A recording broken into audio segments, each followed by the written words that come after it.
The dead silence in the small French town of Herrlisheim is shattered by the roar of Maybach engines from 2 Panther tanks. They roll down the empty streets, flanked by ruins left behind after days of fierce battle. Though small in number, this panzer unit is determined to face the enemy regardless of how many might be waiting around the corner. As history reminds us, Audentes Fortuna Iuvat, fortune favors the bold. That day, they wrote one of the most incredible stories of World War II, the story of 2 Panther tanks who defeated an entire American tank battalion.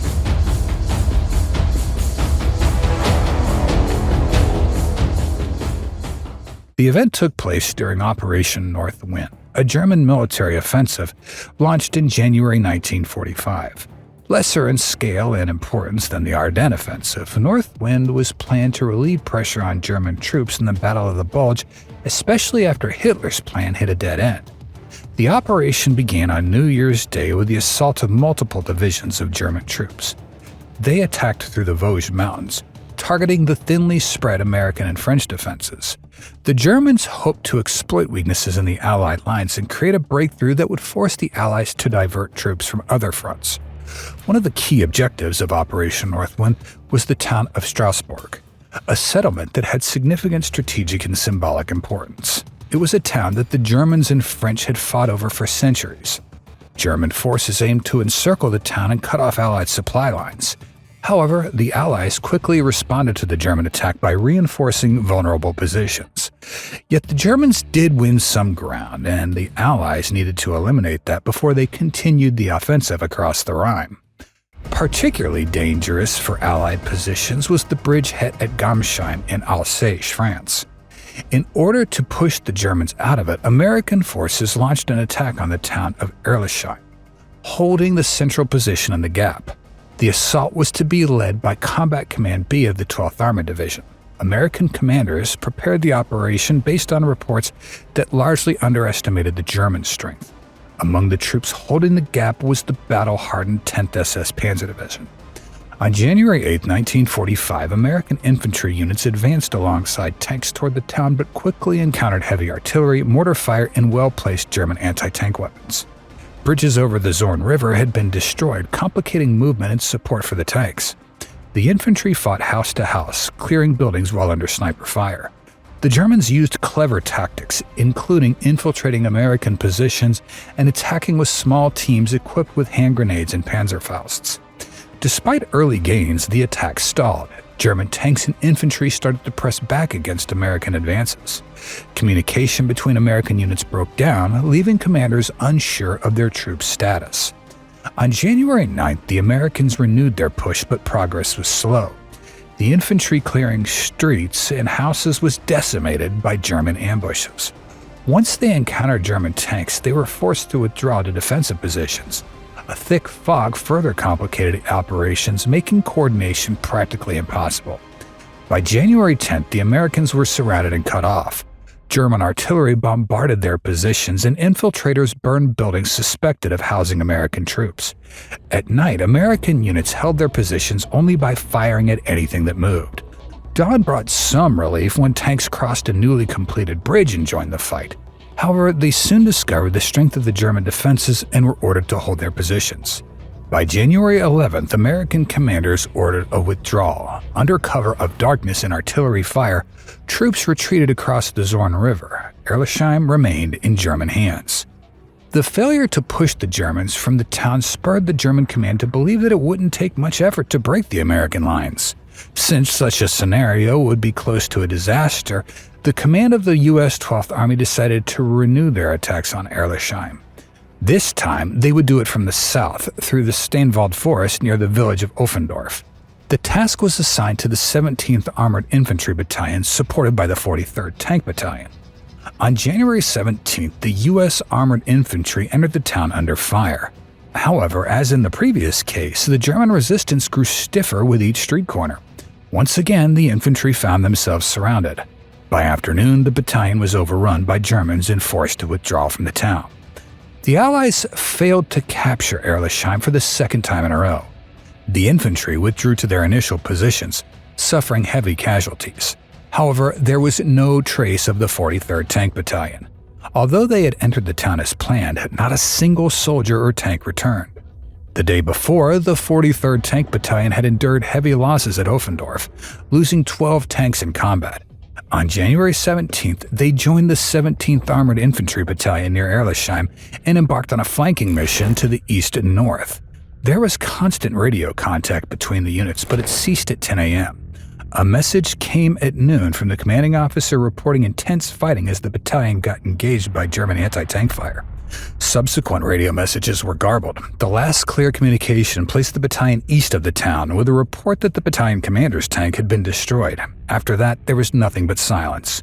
All the battalion's tanks and their crews disappeared without a trace. The same morning of the attack, on January 17th, a young SS Obersturmführer named Erwin Bachmann was stationed at the headquarters of the 1st Battalion of the 10th Panzer Regiment, part of the 10th SS Panzer Division Frundsberg in the village of Offendorf, just a mile southeast of Herrlisheim. He had just received news that his company commander had been wounded during the American assault. As the next in command, it now fell to him to take charge of the 3rd Company engaged in the battle for the town. Although only 23 years old and an officer for just 2 years, Bachmann was already a seasoned soldier, having been a member of the SS since the very beginning of the war. Eager to leave the headquarters and see action, he climbed into a motorcycle sidecar and headed toward Herrlisheim. As Bachmann and his driver entered the town, he was unable to locate either his own troops or the enemy. Suddenly, the silence was broken by rifle fire coming from a few blocks away. The shots came from a group of American soldiers gathered around a Sherman medium tank. Defying common sense, Bachmann decided to launch an attack on his own. Grabbing a Panzer Faust and a few hand grenades, he ordered his motorcycle driver to return to Offendorf and bring up the 2 lead Panther tanks. Bachmann carefully crept toward the corner where he had spotted the enemy crew. Taking a knee, he aimed and fired a rocket at the Sherman tank. A sound blast was followed by a dead silence. The tank and the crew were eliminated. However, this was just the beginning of Bachmann's spree that day. Only a few minutes later, the Panther tanks arrived. Unexpectedly, they had been positioned on the outskirts of the village when they spotted the motorcycle driver rushing back toward Offendorf. Deciding to investigate, they reached Bachmann far sooner than he had anticipated, providing the reinforcements he needed. Now, with their support, he could plan an attack on the remaining enemy tanks still roaming the village. Tank commanders Sergeants Heinz Berger and Hans Mollrath stood ready to follow his orders. Positioned at a fork in the road, Bachmann ordered Berger to take the right-hand street to scout for any enemy presence, while he and Mollrath remained behind to provide support in case of an attack. If Berger encountered resistance, they planned to take the left-hand street to flank the enemy from behind. As events unfolded, this proved to be a clever strategy devised by the young commander. Berger had barely reached the end of the streets when he opened fire with both his cannon and coaxial machine gun at a column of enemy tanks. This was the signal for Mollrath to charge down his path and attack the enemy from behind. Within seconds, Mollrath reached the end of the road and engaged one of the Shermans. After knocking it out, he swiftly turned his barrel to target another. Just then, Bachmann ordered both tanks to cease fire as he noticed an American officer waving what seemed to be a white flag. Indeed, the American lieutenant was offering his surrender. His tanks were caught off guard, arranged in a tight column where their guns were completely useless. Engaging the superior Panther tanks under such conditions would have been futile.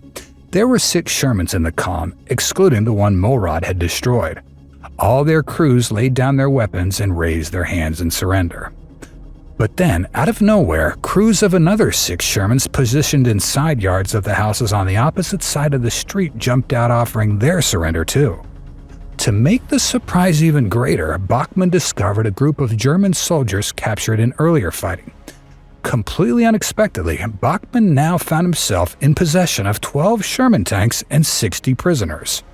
Aware that the German army could benefit from every single tank, Bachmann decided to take them all to Offendorf. Bachmann ordered the American tank drivers to get behind the wheels and drive the Shermans toward German positions southeast of the town.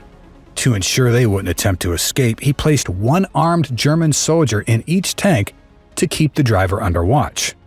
12 tanks captured by a handful of Germans was considered a disgrace for the American High Command, and the story was therefore kept in darkness for a long time. Unfortunately, tanks destroyed and captured by Lieutenant Bachmann were not the only ones the 43rd Battalion lost that day. For many years after the war was over, there were speculations about the exact number of tanks lost. Some reports claimed that the two Panthers destroyed 6 Shermans in the attack, in which they captured those 12 and 2 more after that. With the one Bachmann destroyed with Panzerfaust, the total came to 21. Hence the popular story of 2 Panthers versus 21 Shermans. However, according to the official history of the 12th Armored Division, which aligns with Bachmann's account of the event, the numbers differ slightly. The Panther tanks are credited with only 2 kills. While Bachmann destroyed 1 Sherman on the road leading from Offendorf, another was destroyed on that same road. The majority of the Shermans, 10 to be precise, were destroyed in an orchard east of the town. They most likely fell victim to German anti-tank guns. With 12 tanks captured, the total losses for the 43rd Tank Battalion in Herrlisheim on January 17th amounted to 26 Shermans. Regardless of the exact number of tanks lost, the Americans would remember Herrlisheim as one of their most bitter defeats. It served as a stark reminder that even with the Nazi war machine on its knees, it was still a capable fighting force with determined soldiers. As for the SS Obersturmführer Erwin Bachmann, his audacious move earned him the Knight's Cross. He continued to lead the panzers until the very end of the war, but what he managed to do in Herrlisheim on January 17, 1945, remains one of the most remarkable and lesser-known stories of World War II. Thank you for watching this episode. If you liked it, give it a thumbs up. And don't forget to subscribe to the Militology Channel. Stay tuned.